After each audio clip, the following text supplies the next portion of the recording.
right. I hope it goes well. All right, we're live.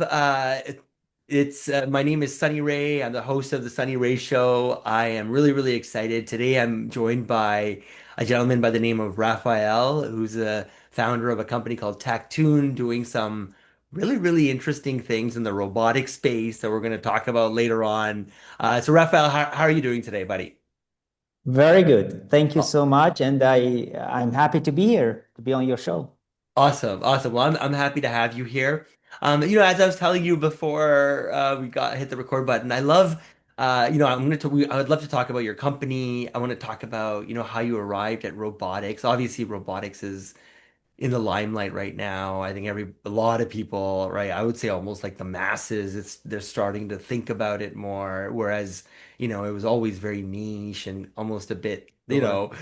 movie realm, right? But now people are like, oh my God, this is actually going to be real. So, but before you got into robotics, what does your backstory look like? I told you I spent about 8 years working at a company called Kwanzaa, working with an Armenian gentleman that I had a tremendous amount of respect for, one of the smartest people I'd ever met, Dr.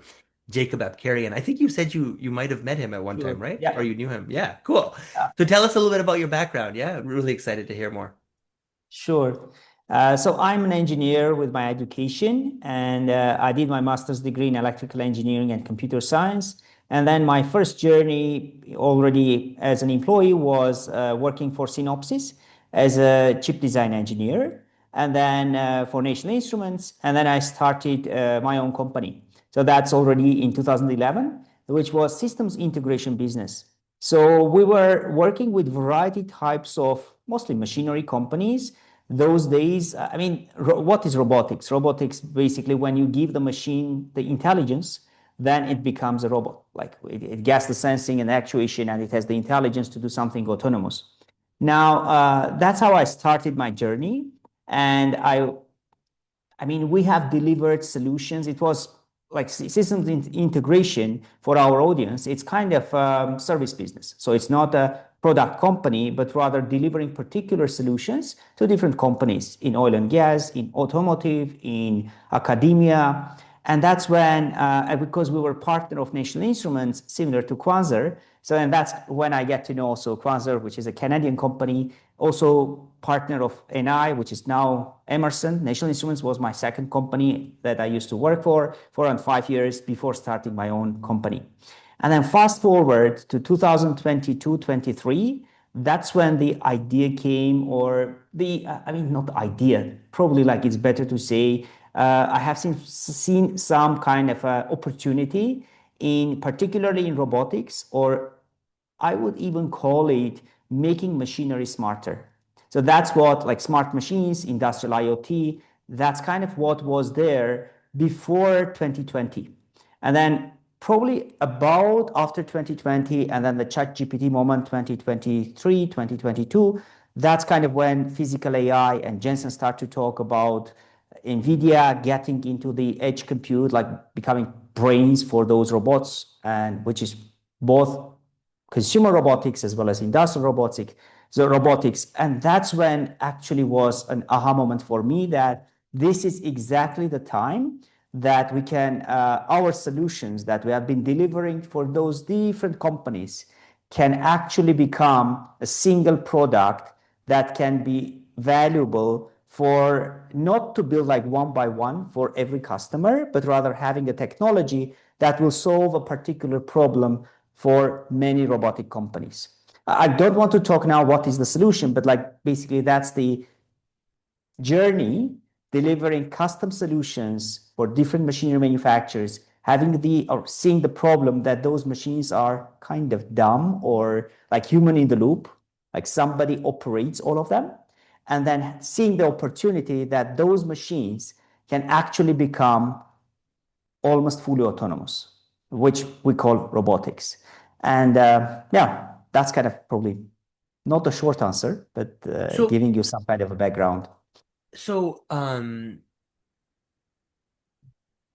what is enabling this leap from going from being kind of these dumb machines to now fully autonomous and, I mean, robotic in its true sense, yeah? What Yeah. fundamental kind of breakthrough? I mean, you kind of touched on ChatGPT, but like, just can you double click Yeah. on that insight a bit? Sure, sure.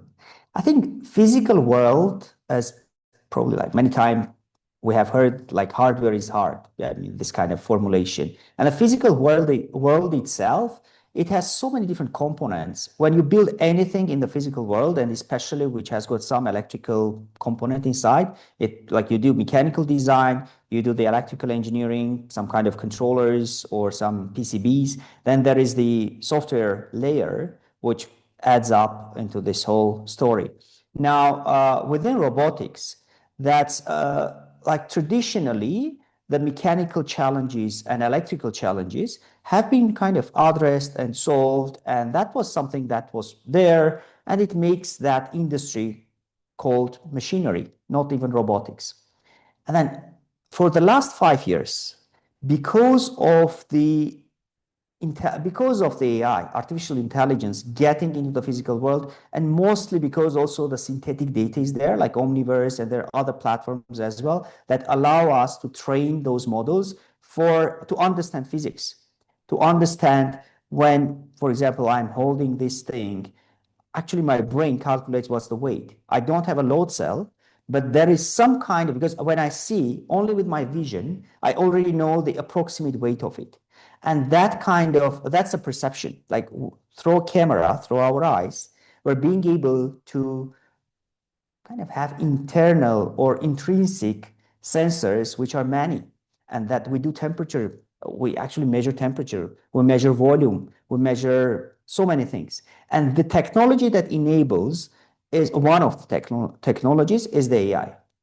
Then there are other enablers as well. For example, on the semiconductor side or the chips, like I've got this now, this board in my hand. There's so many different chips on it. Yeah, I mean, this kind of, or there is another one here with the NVIDIA Jetson on it. Yeah, this one, the smaller platform of the NVIDIA. So this kind of chips, they, over the last 5 years, they also leapfrog, which means it's accuracy, it's the speed of operation. And those are the enablers that today allow us to have physical systems think and operate and provide, and not just operate, but like deliver value for people, for consumers. It could be as simple as pick and place machines, which probably many of our audience have seen in the factories.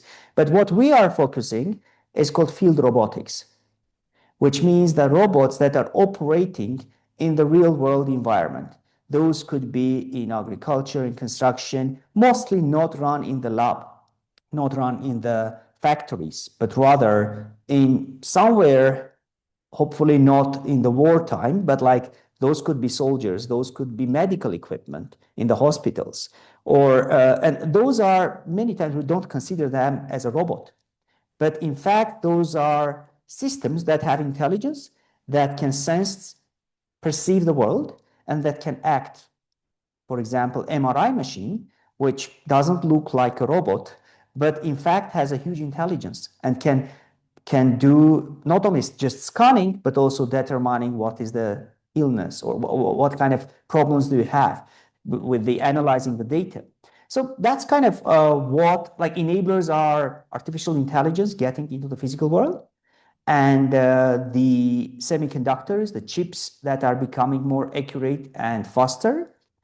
And yeah, I think that's kind of, and of course, people who start to use those technologies, human beings, and the engineering talent that is now focusing, and the venture world is also investing a lot into the robotics because we already see maybe a couple years away of having the real robots in the field. Interesting, interesting. Uh, so I have a question in terms of this transition that you had going from being more of a service consulting custom build type of company to this where you saw this product opportunity. Can you talk a little bit about that as well, like that journey and like what kind of patterns were you noticing that made your ears perk up and say, okay, there's something here that we need to build and lean in and solve for the industry? Sure.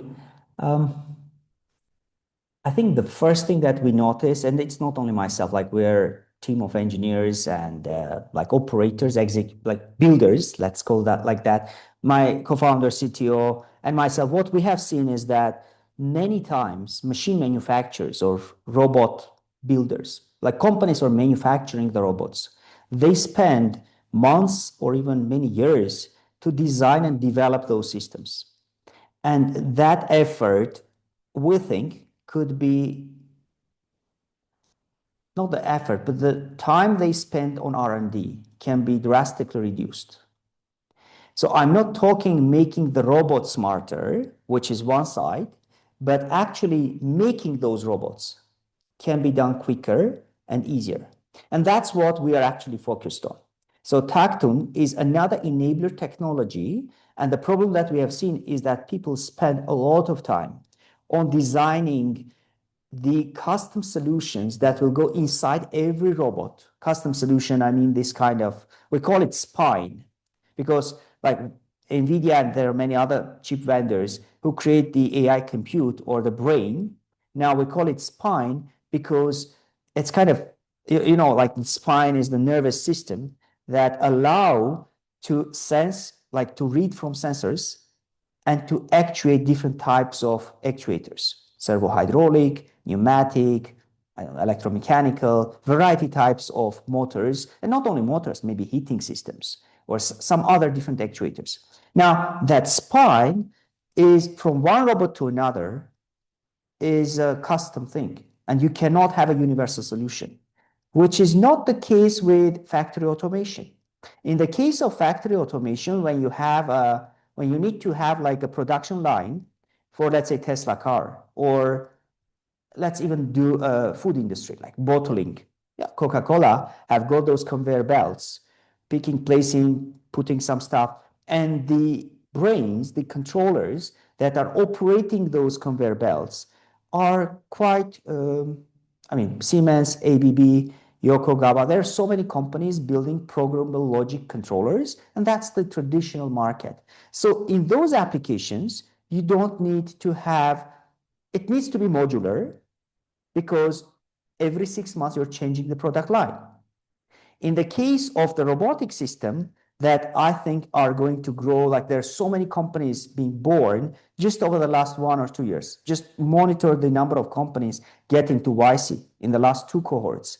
So that proves that the number of robotic systems around us are going to grow. And every robotic system needs to have the brain, which is custom, and you are not going to add and remove or change the types of sensors and actuators, because once that robot is in the field, let's say it's an apple harvesting machine picking apples, or like you have got the brick wall behind yourself, like in this virtual world, but like to build that wall, somebody needs to put those bricks and put the cement or like and build it's called bricklayering machine, like a robotic thing that does that. So every such machine builder needs to have a custom system to be able that is deployed per robot and sold, and it needs to operate for 20 years. So that's when we saw, okay, now all these solutions in the world are modular, but you don't need modularity because it's once it is deployed, no one is going to change anything. And then those are very much expensive and they are not AI enabled. So there is no NVIDIA, there is no AI compute.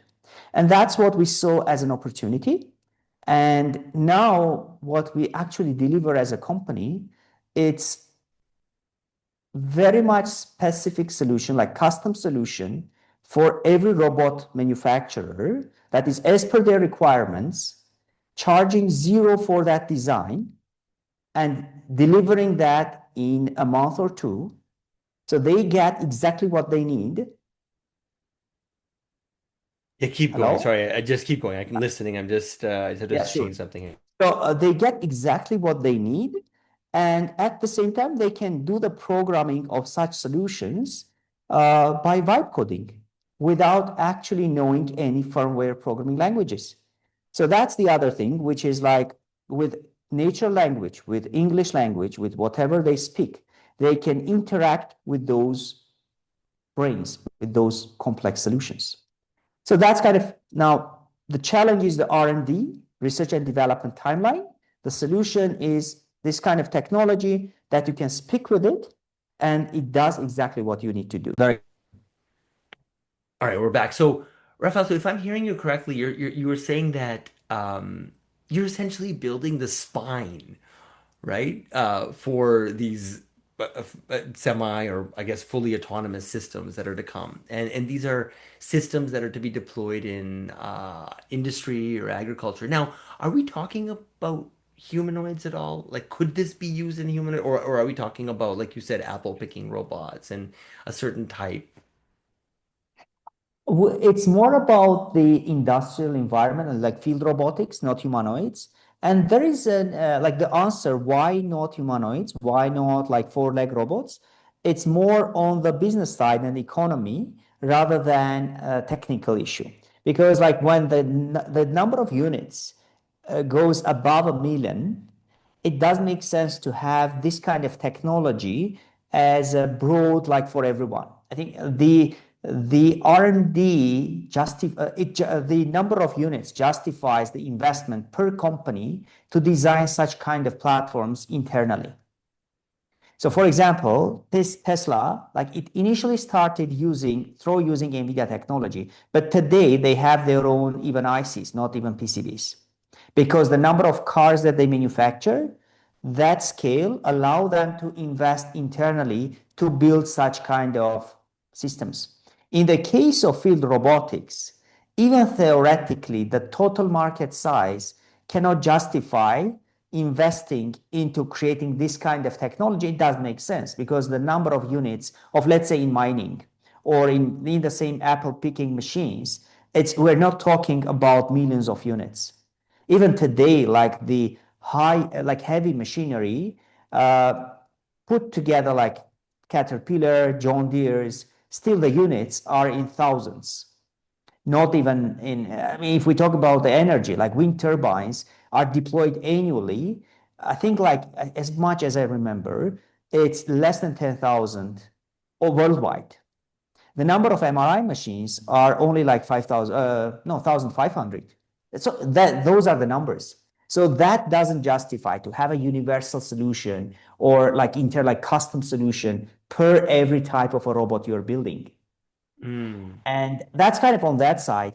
But there is one, I don't know, have you seen a recent article? It's on Substack that was released yesterday by A16Z, like one of their partners talking about, Physical AI or something like that. yes, Yeah, yeah, the yeah. I physical did AI actually read it. deployment gap Yeah. by Oliver. Yeah, So why this, don't you give us like the TLDR of it, like just kind of the synopsis. sure. Yeah. So he's talking that that article is touching the point that the moment you have the robot in the lab and the time when this is deployed in the field, there is a huge gap. Today's technology is not ready to have the real deployable, reliable, safe robots running on the field. So that's and the article is uh, breaking it down into what are the challenges and discussing those challenges and why today's technology is not yet ready to have the full deployed robots in the industrial environment. Okay. And one of the points that he's touching is about the challenge of I don't know about our audience, but like you probably know about the vision language action models, Of course. VLAs and Yeah. VLMs, Yeah. which is just to give for our audience, Yeah. it's Yeah. in two words. That's basically taking into like considering camera as an input, as your sensor, and relying on the visual data to understand basically about like the perception of the world. Without having any other sensors, we can actually understand what's happening and measure the distance. Like Tesla car is a good example. They don't have even LiDAR or radar, but still the car is being able to understand the environment and drive just only relying on the camera data. Now, VLA has some kind of fusion as well as using some other sensors, but that's basically understanding the world and accordingly giving the control what to do. And continuously, it's called closed loop control when you have the feedback, in this case, camera, LiDAR, some other sensors, and then being able to act within that environment. So that particular model, that is not just the language is only the command, but then we have the vision, which provides the information about the world. So those models, there are now already quite many companies are building, like PI, like physical intelligence, have got its own model. There are, like NVIDIA has got Groot. There are many other models as well. So those VLAs are, when you run those on the cloud or on a physical plant, like physical AI plant, as Jensen is telling, those are having great performance, like they have a good outcome. But when you try to build those models and run on the edge on smaller systems, 7 billion or 10 billion even, they don't have enough speed. It's the best is 20 hertz. 20 hertz means 20 times per second. You're being able to read the data, the new data from camera or the sensor, and act accordingly, which is very slow. You cannot have in the real life such kind of productivity having that slow feedback loop. Now, this article was telling that, for example, there are two companies that decided to, and one of them is NVIDIA, to have this system like thinking fast and slow kind of approach, that you have actually you need to have two systems. One which has more thinking, like reasoning, and the other one has a faster closed loop control.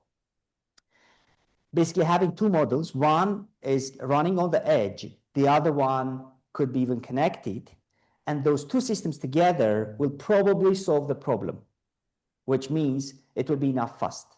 Now, what we have done with this kind of solution, so we have here, this one is NVIDIA, rotated, this one is AMD SoC, it's an FPGA platform, it's a very high speed, 100,000 times per second, we are reading the sensor data and controlling something, changing the motor set point, like doing some control. And those two systems are connected with PCI interface. And now, basically, we have the fast and slow thinking, but this one is the old style PID control, which you probably know, like I'm telling some technical terms. I hope our audience will also be familiar, which actually does really high speed deterministic control. But the set point, the goal, where to go, what to do, is dictated by this other one, which is acting like our neural network, which is basically more relying on the camera data. Now, our customers who are building those robots, they will create the VLA and VLM models based on those different foundation model creators, and they will communicate with our API with all these different sensors, like load cell, like real sensors. I mean, not the camera, but others. So it was like a kind of technical deep dive, but this gives an idea what means spine, because we have those two systems. And I'm going to post another Substack and comment under Oliver's, hopefully by tonight. So that's kind of the idea I just wanted to share. These are first people hearing about this thought. So yeah, go But I ahead. have a question. So in your analogy, um, so okay. First question in this scenario that you outlined, is that robot also talking to some central AI farm of data centers that are computing at far, and then is it also communicating, or in this scenario, is it fully kind of tethered or like, Yeah. separate I from think the internet and all of that? I think the best is to answer to your question is the best to bring an example. Yeah. And I'm going to, I mean, let's together kind of, I don't want to say to dream, but depict this future. Because Okay. whatever I'm telling, we don't have it today. It's not yet there. So let's assume an autonomous crane. Okay, crane is like it can pick some load, and the goal of the crane is to take these bricks to the seventh floor of the skyscraper, which is being built, in the process of being built. Crane, you mean like multi-axis, it picks something, it brings somewhere. Now, when we have this kind of an autonomous crane and there is no somebody sitting in a cube with the joysticks and controlling, yeah? So, but now today's crane has got this guy, an operator, which runs those joysticks and is controlling those multiple motors, actuators, like rotating, going up and down. Now, whatever he does with the joystick, that's exactly like that joystick actuates and runs something that is on this system one. Okay, that's kind of, but this person is looking from that top, from that small cube, is looking there on the ground where to pick what to do. That is his camera, and this is his VLA.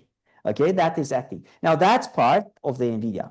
Now, still we will need to have, back to your question, like any robot, even in the future, I believe there needs to be human behind the scene giving the top level of the goal. So I want you to pick this load and put it on this floor. In between, there are many smaller agents making decisions, controlling the joysticks, which of course will remove the joystick. There will not be literally joystick there. But like that kind of interaction is what, from the top level goal to the actual implementation, is what the robot will be responsible for. Now, if there will be the real-time connectivity with the cloud, with the main server, or it will be the edge compute, which will have both running together, there is no any, because this now can have a smaller brain, because not smaller, I want to say slower, okay? Because you don't need to have even 200 hertz of closed loop control, because that's handled by this one. And you don't need connectivity. But in another setup, let's say when you are doing something that, like a wind farm, and you need to monitor with a SCADA system, like you have a map, a GIS system, and you want to see what is happening there. So you need to have connectivity, or oil well pumps, where it's remote area, and you don't want it to operate autonomously, and you are not aware even what it is doing. So you need to have the connectivity still. So this industrial IoT, or the Internet of Things, or Internet of those robots, is still going to be reasonable. And I think that will be part of the game, but not for the control, but more to know what is happening, to monitor, and sometimes to change the top level goals. Yeah. I think Okay, I that's got kind of, it. I tried to explain what I Interesting. see. So I guess because when you referred to it as a spine, but isn't it then a spine with a brain also? But maybe not as powerful as a Yeah, brain we as like call it the goal spine setting one? because we haven't designed the NVIDIA board, NVIDIA, this thing. I can actually remove it. So this is removable, okay, this thing. So Oh, let so the me, brain is the NVIDIA chip. I brain got is the it. I got NVIDIA. it. I got So it. I we got it. haven't Okay. designed NVIDIA. So it's Right. literally not that true to tell like Okay, I see what you're saying. You guys built the PCB kind of like around it essentially, right? With all there you the go. sensor So it actuator goes out like this, connected. yeah? So now I removed it. This is the brain. This is the Okay, spine. okay, okay. I And get it these now. are the inputs and outputs to connect to those sensors and And that. if that's the brain, then what's the other, the AMD chip? Then it's like the slower Those part are of the brain, actually you said? both brains, but Yeah, like this one is like that system one and this is the system two. got it. This is more close to the brain because this has the neural network. This is replicating how our brain works. This And one is and the more VLA deterministic, and the VLA is is running on math. that. And the VLA is running on that. Yeah. DLA is running on this one. And Got this it. one runs the PID and like old style control, which becomes and I don't want, I mean, not I, there is no robotic company that wants to spend their time on servo hydraulic control. Those are hopefully becoming commodity. So we solve all those problems with this PCB, with this thing, and we leave this as an open platform for them to design and deploy their models onto this platform and communicate with this spine. Got it. Got Does it. that make Yeah. sense? Oh, absolutely. That's really, really interesting and cool and fun. So you went from working at NI, which is one of the biggest, most reputable, companies that do a lot of this work right out there in the field today. You started your own business, ran it successfully. I think in our previous conversation, you're saying you were even growing that company, right? 20% year over year for Yeah. 11 years. Super impressive. You see a market need where now there's this almost explosion of innovation, creativity, that builder energy in the robotic space, and you decide to dive in and build a solution that A16Z is, writing blogs about. So, So congratulations on all of that. Now seems like it's like you said, hardware is called hardware because it's hard. Uh, I told you 8 years in robotics. The last 12 I've spent in the kind of software side of things, but I remember that being true because there's so many more variables, and when you're dealing with the physical world, things get hard. So how do you now take this idea that's, nearing completion and bring it to life and actually, find product market fit, or how do you, find these customers? Like what's your game plan there? Yeah. Yeah, it's a very important question because honestly, I think the moment we actually started this kind of development and we have got our first customers in machinery world, not even robotics, it was like 1 year back. Um, I think we are even today early because the number of companies who need this kind of platform are so few still. And I don't think there are 1,000 all over the world.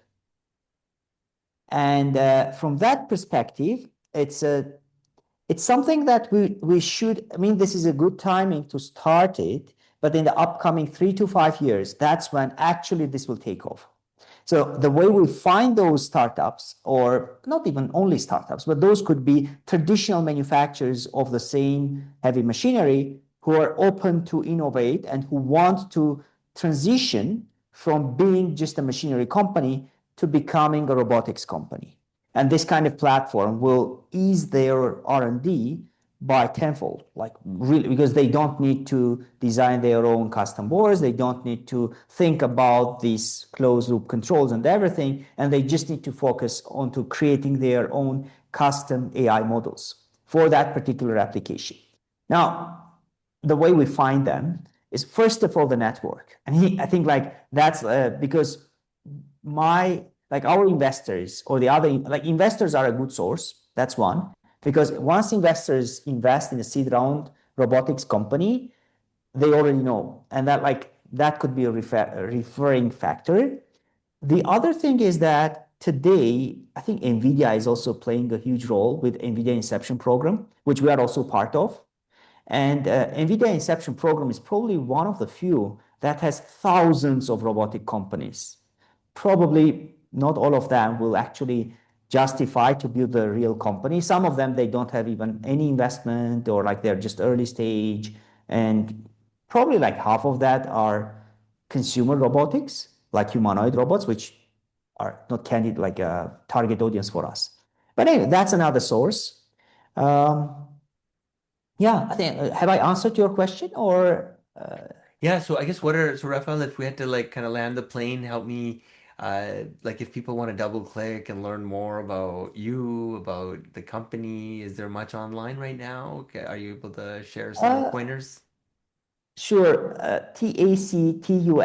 Tactun.com. That's our website. We have got the brainformachinery.com. That's another domain that we currently own. And there is some very short teaser about these robotics things because Tactun initially started as the control system and for machinery. And now we are getting into the robotics. So that website has less information. And then I think as if we are like summarizing or closing this conversation, something to stay with our audience is that there's one more thought I want to share. Just like Please. Yeah, take your time. sorry for this. I think that I think Andrei Karpathy told that the AI is replacing the UI. Like basically, we may not need to have a software engineering, and rather the software will be built on the moment you ask it. So instead of actually having software created in advance, you vibe code. You actually tell what you want to say, and you see that, and there is like a DB behind it. Now, map it to robotics. I believe that having this kind of platforms which run, I don't want to use those terms, but like MCP, which is Model Context Protocol, like which understand human language, will allow directly to control and monitor the robots by talking with them, and it will generate the UI for you to see what is happening at that moment of time. So the vibe coding controller is what is our mission or what we're doing today. Not the mission, but like that's basically you can vibe code this controller. So you don't need to understand the hardware, which is hard, the firmware, which is quite hard in the C++ programming or Rust or whatever you use. Now you can just speak to it and it does what you want. So that's something that I think vibe coding is getting also into the robotics. And we are hopefully playing a role in that.